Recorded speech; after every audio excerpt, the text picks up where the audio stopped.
नमस्कार दोस्तों, चलिए एक टाइम पॉइंट में आप सभी का स्वागत करते हैं। चलिए आज पढ़ेंगे समास, जैसे कि बोर्ड पर दिखाया गया। चलिए देखते हैं, यहाँ लिखा गया है समास। दो या दो से अधिक पदों के मेल से बने पद को समास कहते हैं। इसकी निम्नलिखित विशेषताएं हैं, जैसे कि यहाँ दिखाया गया है। समास में कई पद का मेल होता है, कई पद मिलकर एक पद बन जाते हैं।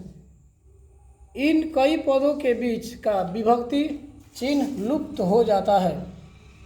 पदों में कभी पहला और कभी अंतिम पद प्रधान होता है, कभी सभी पद प्रधान होते हैं। और यहाँ 5 में है, कभी कोई अन्य पद भी प्रधान होता है। एक उदाहरण इस प्रकार है, जैसे दिखाया गया है राज पुरुष। इसमें 2 पद हैं, राजा और पुरुष, दोनों मिलकर एक हो गए हैं। दोनों पदों की बीच की विभक्ति चिन्ह का लोप किया गया है और इसमें दूसरा पद पुरुष प्रधान है, अतः यह तत्पुरुष समास है। अब समास के भेद, अब क्या दिखाया गया है? समास के भेद। समास के 6 भेद हैं। 1 में तत्पुरुष, 2 में कर्मधारय, 3 में बहुव्रीहि, 4 में द्वंद्व, 5 में द्विगु, 6 में अव्ययी भाव। अब सबको बारी बारी से परिभाषित करते हैं। 1 में है तत्पुरुष समास।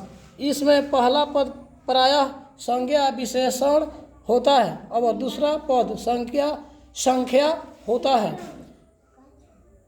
दूसरा पद प्रधान होता है। पहले पद में कर्ता को छोड़कर विशेष सभी कारक पद आते हैं, किंतु समाप्त होने पर उनके विभक्ति चिन्ह का लोप हो जाता है। जैसे कि अब दिखाया गया है कि तत्पुरुष के भी 5 भेद हैं, जैसे कि दिखाया गया यहाँ पे।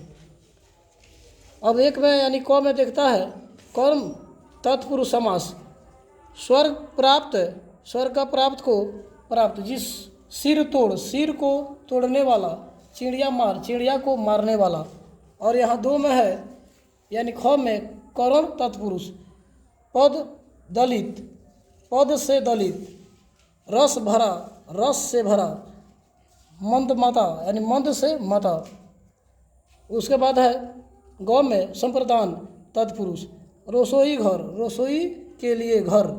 देव भक्ति, देशभक्ति, देश के लिए भक्ति। पुत्रो शोक, पुत्र के लिए शोक। स्नान घर, स्नान के लिए घर। अब यहाँ पे है गौ में अपादान तत्पुरुष। नेत्रहीन, नेत्र से हीन। राजभ्रष्ट, राज से भ्रष्ट। धनहीन, धन से हीन।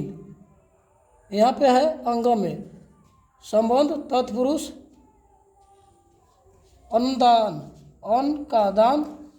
शर्मदान, शर्म का दान। राजभवन, राज का भवन। राजपुत्र, राज का पुत्र। और यहाँ चौपा है अधिकरण तत्पुरुष। अधिकरण तत्पुरुष पुरुषोत्तम, पुरुषों में उत्तम। दानवीर, दानों में वीर। नरोत्तम, नरों में उत्तम। ध्यान मग्न, ध्यान में मग्न। और यहाँ पे है अब दूसरा दिखा रहा है, दूसरा समास है यानी कर्मधारय समास। कर्ता पुरुष को ही कर्मधारय कहते हैं। कर्ता अर्थात प्रथम विभक्ति के पूर्व और उत्तर पद विशेषण रूप में ही हो सकते हैं, अतः यह विशेष्य पदों का समास है। जैसे नवयुवक, नव है जो युवक। पीताम्बर, पीत है जो अंबर। परमेश्वर, परम है जो ईश्वर। नीलकमल, नीला है जो कमल। उसके बाद है महात्मा, महान है जो आत्मा। कपुरुष, कापुरुष बने कुर्तिसित है जो पुरुष। कुरुसित है जो पुरुष। आज के लिए इतना ही। जय हिंद, जय भारत।